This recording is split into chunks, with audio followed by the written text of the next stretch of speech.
Soto, Majority Leader. Thank you, Mr. President. Mr. President, first to interpolate is the distinguished gentleman from Pampanga, our Senate Chairperson of the Committee on Agriculture, Senator Kiko Pangilinan. I move that he be recognized, Mr. President. Senator Francis Kiko Pangilinan is recognized.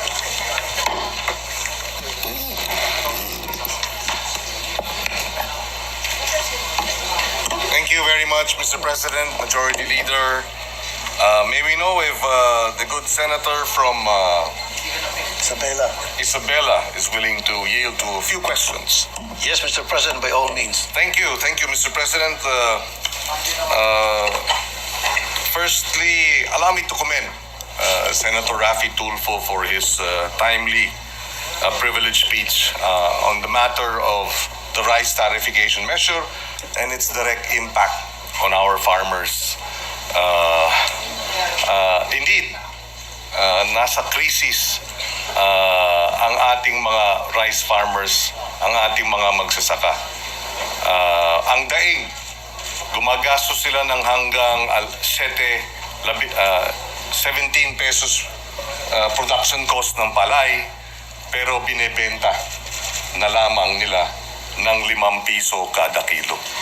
Kapag ganyan kasi ang sistema, lugi ay hindi na mo tinamaan pa ng bagyo, ay hindi na naman sila magtatanim dahil baon sa utang. Ipapalipas muna nila ang susunod na pagtatanim habang maghahanap ng paraan para mailikom ang pondo para makapagtanim muli. Dahil dito, this representation actually filed Senate Resolution number 10, which is directing the Senate Committee on Agriculture, Food and Agrarian Reform to conduct an inquiry in aid of legislation on restoring the regulatory and market intervention powers of the NFA and amending Republic Act 11203 or the Rice Tariffification Law to lower rice prices and ensure food security. Nung bumalik po ba si Senator Raffy Tulfo sa Isabela, I understand, nabanggit niyo sa privilege speech niyo. Yes, Mr. President. At nakausap niyo ang ilang mga farmers natin doon. That's true, Mr. President. Isabela is, I think, if I'm not mistaken, the second number 2 producer of rice after Nueva Ecija. After Nueva Ecija, that's correct. So talagang number 1 sa corn, that is correct. And that's why it is really affected directly by this lowering of the food, of the rice, the prices of palay at itong rice tariffification measure na ito. Nabanggit ba po nila sa Isabela kung gaano ka-epektibo o nararamdaman itong mechanization na sinasabi nila na dala dapat ng rice tariffification measure? Thank you for that question, Mr. President. Yeah, some of them told me na medyo, they used the word medyo, and ilan sa kanila nagsasabing hindi. As a matter of fact, like I mentioned earlier, the last time I was there in Isabela, yung dryer, kasama po yan sa RCEF, budget by the billions, if I'm not mistaken, like 3 billions or something a year. Saan po na pupunta yun? Hanggang ngayon, yung mga farmers doon, nagbibilad ng kanilang palay sa kahabaan ng highway at delikado po yun. Marami sa kanila, di-discrash sa sagasaan.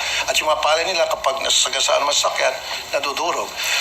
So, ibig sabihin, nabanggit din nila yung kakulangan ng post-harvest facilities. Post-harvest facilities. Ng dryer, ng warehousing para hindi na ilalagay sa mga kalye ang kanilang mga palay. Correct, Mr. President. And to think na it's been since 2019 na ito, umpisan yung implementation ng RCEF, if I'm not mistaken, 2025 na ngayon for the past 5 years, sana punta, kung bibilahin mo yun, sana punta yung budget para sa mechanization. Sana punta yung para sa mga dryer, for example. So parang kulang na kulang, Mr. President.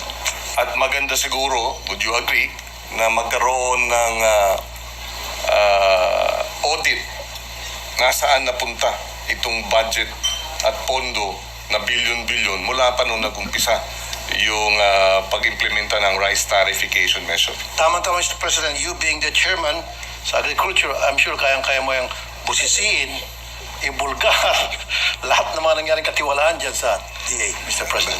Sa inyong pagtatanong sa mga magsasaka natin sa Isabela, nabanggit ba sa iyo na merong ding mga insidente na yung mga equipment na pinabibigay o pinamumudmod o dinidistribute ng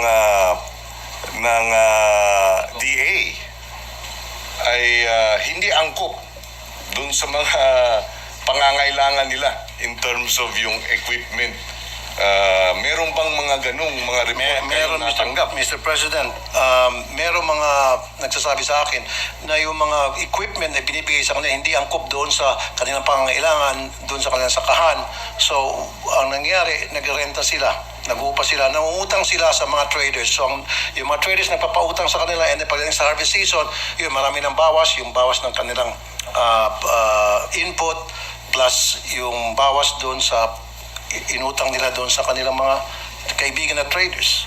Nabanggit ba din? Pagdating sa harvest, doon sila sinisingit. May nabanggit ba sila na itong ilang mga equipment na hindi angkop ay gawa sa China? Yan, Mr. President. Philmec na ngayon, Ngayon. ang Arcel. Yan, Mr. President, wala sila Wala. nabanggit tungkol Oo. sa China. Gawa na ba yung Oo, dahil ako naman ay galing lang ng Nueva Ecija nung nakaraang linggo.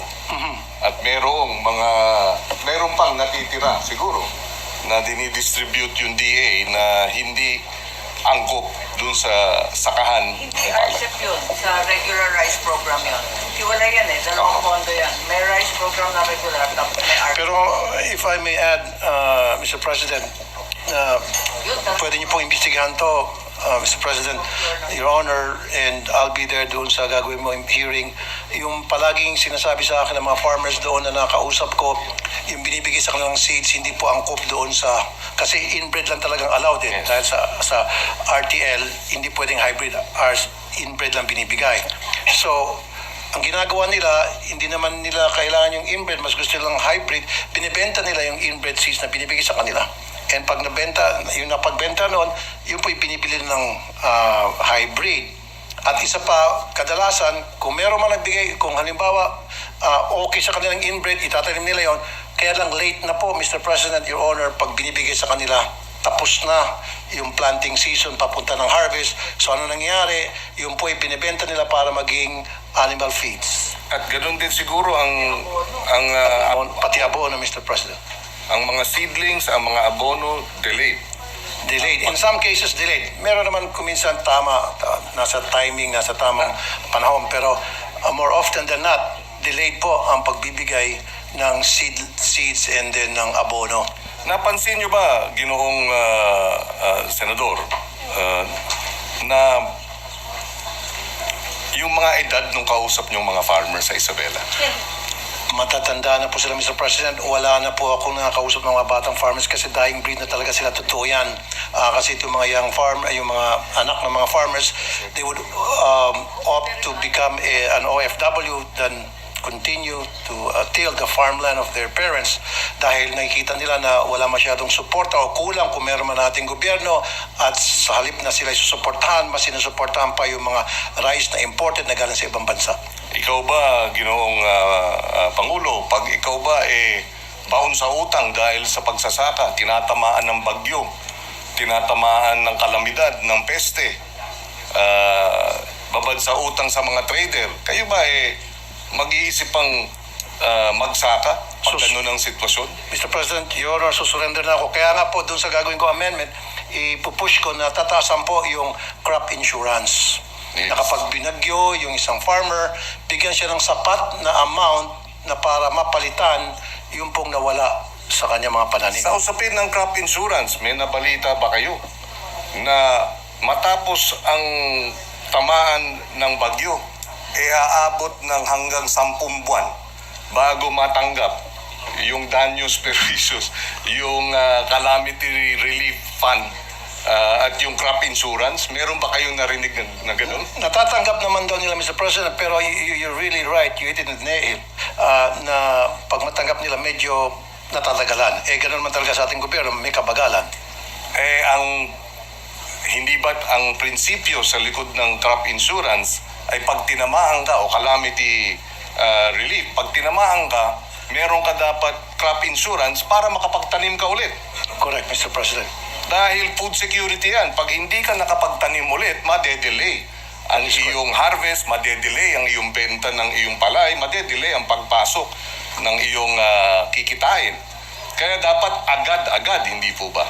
And dapat din po, Mr. President, isa-suggest ko rin, kaya babaguhin dapat yung RTL para alisin na doon yung provision na inbred seeds lamang ang pwede ipamigay as subsidy, kundi dapat pati isama na doon yung hybrid. Kasi ang hybrid, Mr. President, Your Honor, mas matibay daw yun pagdating sa mga bagyo, wag na malakas na bagyo, it can withstand winds up to certain kilometers per hour kumpara sa inbred na madaling matumba raw ayon doon sa mga farmers na nakausap ko. Kaya dapat talagang baguhin yan, dapat payagan na rin ang pag-distribution ng mga hybrid seeds. So in other words, itong usapin ng hybrid seeds, larangan po yan ng support services, ng additional support para sa pagpapaakyat o pagpapataas ng kapasidad ng productivity ng ating mga magsasaka.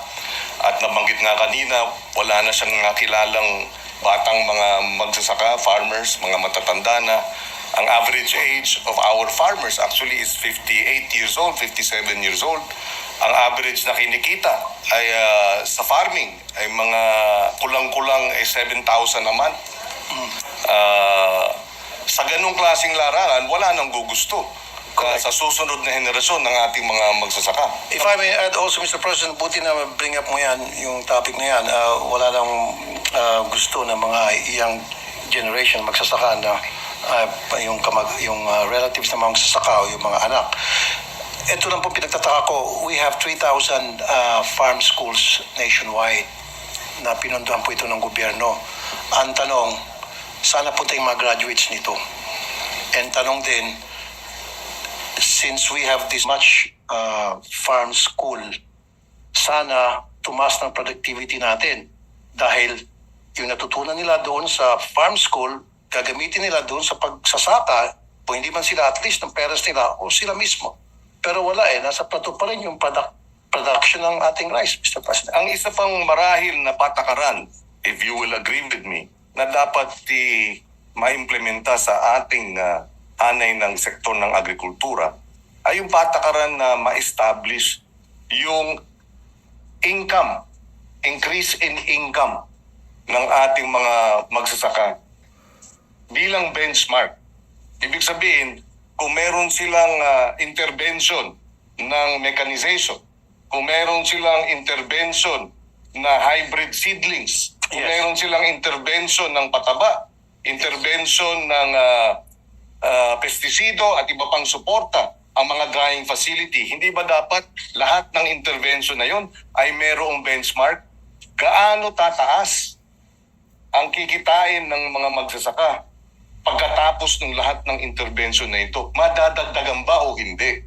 Kung properly implemented, napakaganda yung suggestion, Mr. President, Your Honor. Of course, definitely, absolutely, without a doubt, 100%, I will say madadagdagan po yan. Kung properly implemented yung distribution subsidy. Sa ngayon kasi, it is not. So therefore, nawawala ng gana. At sinabi mo, ibang mga farmers, hindi na nagsasaka, sumusurrender na lang sila. Yes. I say this because, Mr. President, in my visits to other countries and their interviews and courtesy calls and discussions with their ministers of agriculture, Vietnam, Thailand, China, basic sa kanilang policy kasi is benchmarking incomes. Halimbawa, sa China, nung kausap natin yung mga Ministry of Agriculture doon several years ago, sabi nila, in 1979, ang income ng aming farmers ay 160 yuan. Okay. Today, sabi nila, this was about 7-8 years ago, it's about almost 6,000 yuan. Ibig sabihin, ganun na lang kalaki yung umangat yung kita ng mga rice farmers ng ng China. Ganun din sa Vietnam. Sinabi ng Minister of Vietnam when we had a chance to speak to them a few years ago, yung benchmarking nila, ang kinikita ng per capita ng aming farmers ay $500 at aabot na ito ng $900 by the end of 5 years. And by the end of 10 years, ang target namin dapat $1,500 per capita na ang farmer ng Vietnam. Ganun din ang Thailand. In other words, lahat sila bine-benchmark ang kanilang intervention sa dagdag na napupunta na pera sa bulsa. So that these are communist countries, but they require the increase in incomes as a benchmark para mananatiling nagsasaka ang mga farmers nila. Sa atin, would you agree? Dapat din yung bilyon na pinasok ng gobyerno, magkano tataas ang kita ng magsasaka over a period of say 5, 7 to 10 years. Would you agree that should be part of the benchmarking ng ating intervention sa agriculture? I totally agree with you, Mr. President, Your Honor. That is a very good suggestion.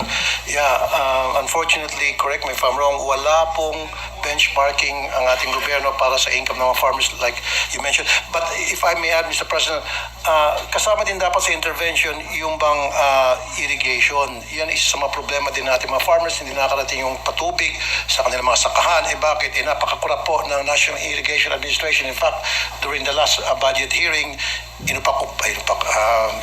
ko attention itong mga taga-NIA dahil